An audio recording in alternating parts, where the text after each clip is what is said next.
Hi guys, welcome CPA Accounting Institute. Today we discuss about AUD. It means attestation and auditing.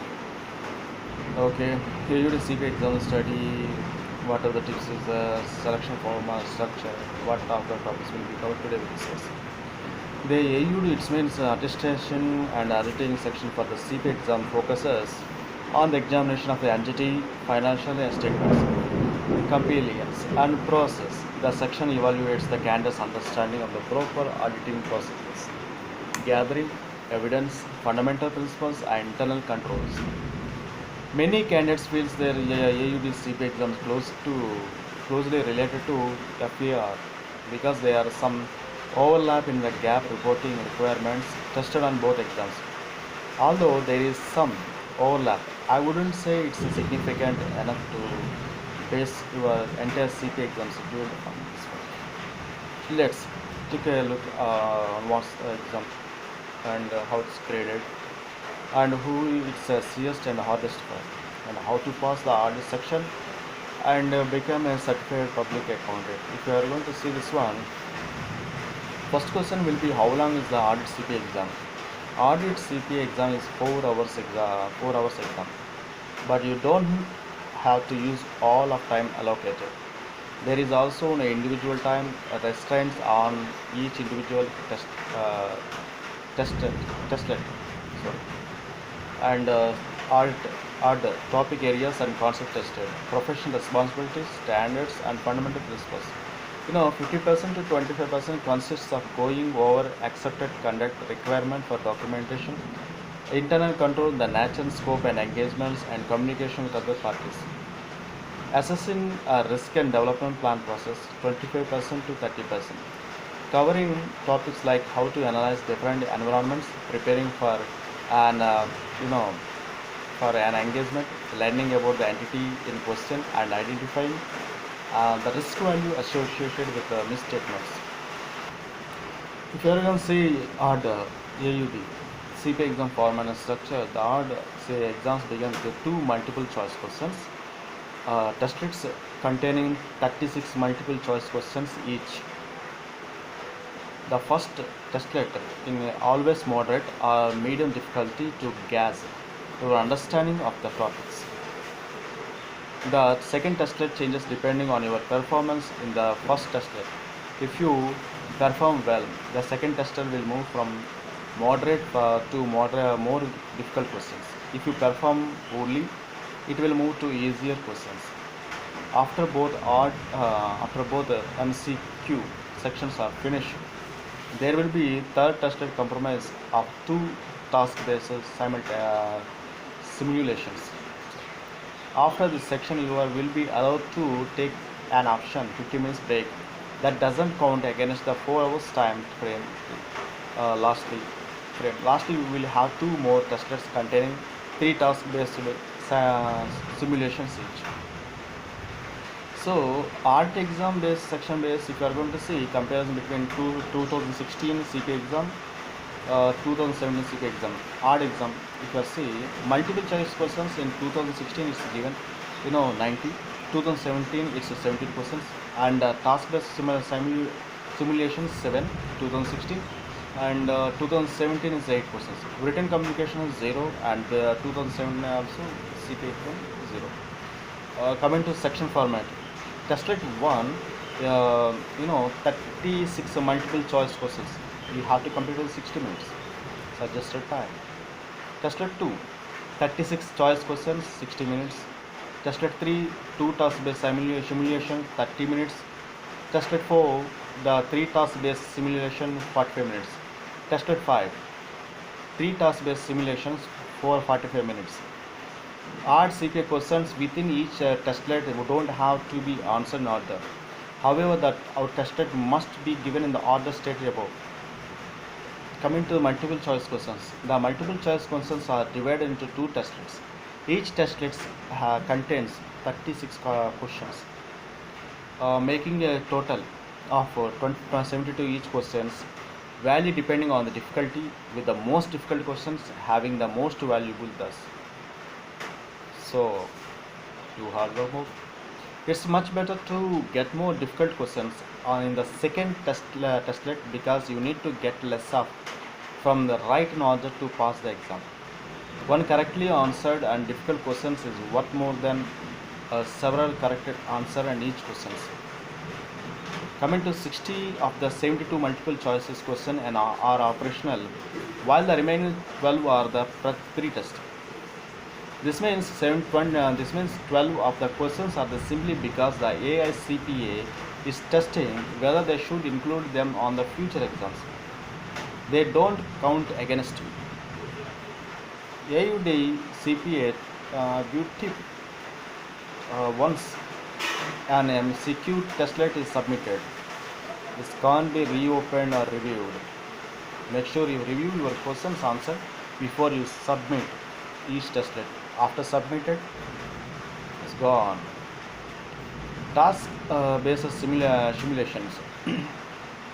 There are create task based simulations in individual. 7 of them are operational and 1 a pre-test simulation. Each task based simulation may have 2 tabs, informational and work. The work tab has the gradable response, while the informational tab the things like directions, resources, and authoritative literature that adds in solving simulation. Coming to testlets and simulation time length, you have a total of 4 hours to complete the entire exam. No one section or testlet has a time or requirement on it. Thus, you have to properly allocate your own time. I would suggest you 36-40 minutes be allocated to answers. The multiple choice questions in each testlet and 15 to 25 minutes be allocated to reviewing MCQ questions for each testlet. This gives you about 106 seconds for each multiple choice questions. I would also recommend about 2 hours of the simulation in total.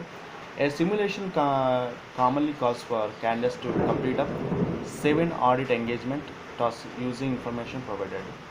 So you can utilize it, and next will be how is audit weighted and graded. The MCQ and the TBS are weighted equally as mentioned before. MCQ's values differ based on their quality on a numerical basis for the correct answers. Incorrect answers has no value.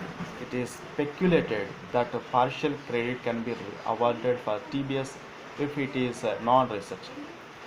Simulations are graded positively, remaining that wrong answers don't count against your score. This means that you should answer as many as possible. Even if you think you are just guessing, more simulations are graded by computer.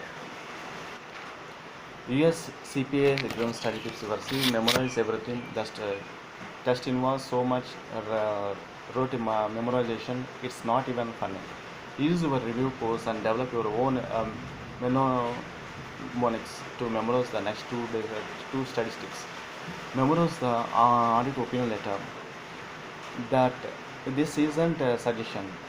Seriously, memorize the unqualified audit opening letter word for freaking word. You have no idea how many questions there are on the exam about the letter and concepts covered in it. If you have the entire thing memorized, it will be so easy to answer from so these MCQs and TBS.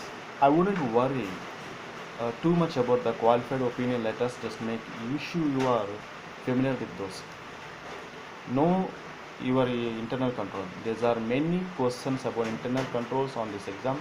Know them all, what they do, and what if the fraud they are putting this to product. Practice makes my MCQ step. Keep working through your MCQ in your CPA review course. This is the best practice you can get. Do as many as possible. Should I take art first? Art is a great choice for your first exam if you have experience with auditing so are feeling strong with the topics covered on this test. This is a section that is took first and I did just fine. I have hate auditing and finance stuff to really have. I wouldn't recommend it as the first section then. you know here you know which exam you should take first. You and no, if you are going to ask me the question, should I take art last? Art would also a great last exam to take. Like I said, before earlier, many people tend to link art with the affair because they have some overlap in subject matter. I don't see that a strong enough connection between the two exams to warrant take them side by side.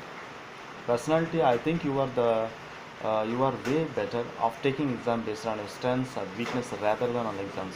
Loose subject matters overlaps. Consequently, I think art would make a great last exam to finish up your CPA journey. Who is the art CPA exam is just for? No, okay.